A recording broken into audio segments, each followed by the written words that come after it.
Alright, and as I mentioned in the last video, this is another Red Sox game breakdown series video.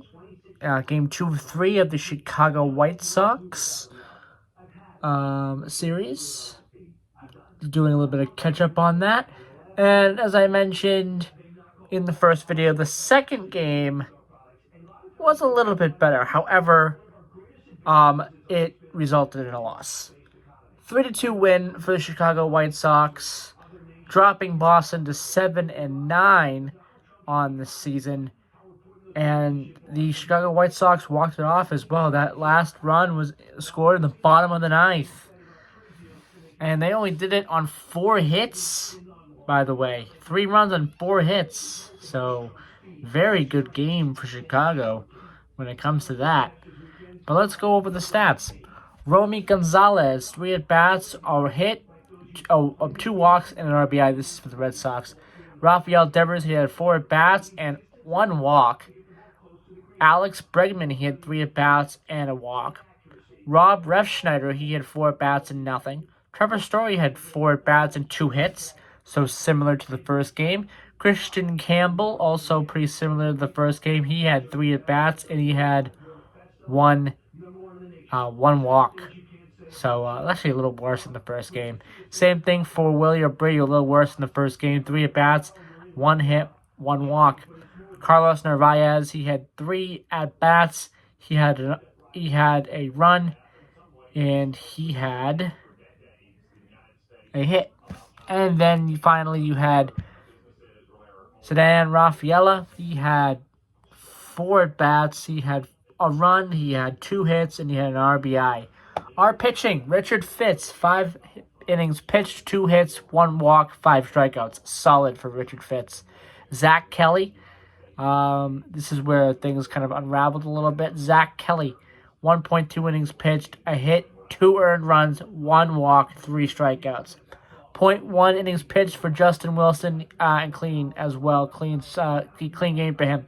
Justin Slayton, clean game for him. He had an inning pitched, and he had nothing going on there on the stat sheet. And Aroldis Chapman had his worst game, unfortunately, as a Boston Red Sox so far in the closing spot. 0.1 innings pitched. He had given up a hit. He gave up a run. He gave up a walk and struck out 1. So I would say that was probably the worst performance for him so far as a Red Sox. In the spot that he's put in, which is not good, because if I think he was a little bit better, I think Boston probably would have had a chance to win this in extra innings maybe, and come away with a win, maybe come away with a series win as well. But hopefully they can clean that up going forward. But Boston does lose 3-2, unfortunately, due to some poor pitching there at the end.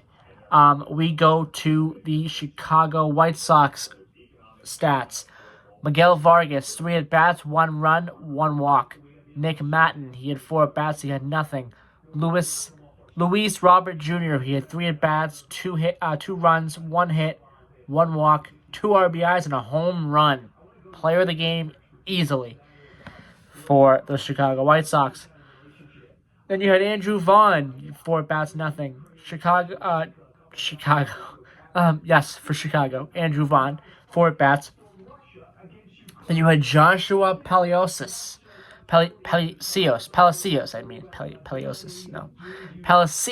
There we go. Joshua Palacios, 2 at-bats, 1 walk. Brooks Baldwin, 1 at-bat, 1 hit, 1 RBI. Chase Mydroth, he had 3 at-bats. He had a hit.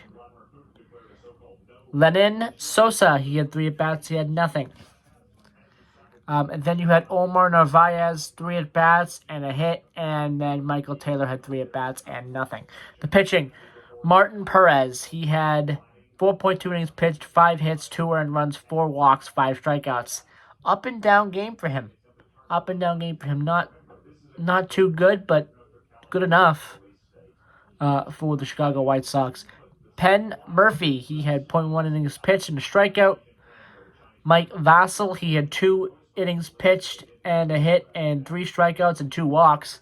Jordan Leisure, he had 1.2 innings pitched, a hit, and 2 strikeouts. And then Tyler Gilbert, he had 1.1 innings pitched and a clean stat sheet. So there you go. That is the breakdown for the game. Again, the Chicago White Sox lose the Chicago White Sox win 3-2. And will they complete the sweep? No, they will not complete the sweep. So, spoiler alert. They lose game 3. But again, to win 2 out of 3 for the Chicago White Sox, it's pretty good. It's pretty good, and that's bad for the Boston Red Sox. But we'll talk about game 3 in the next video. Bye-bye, everybody.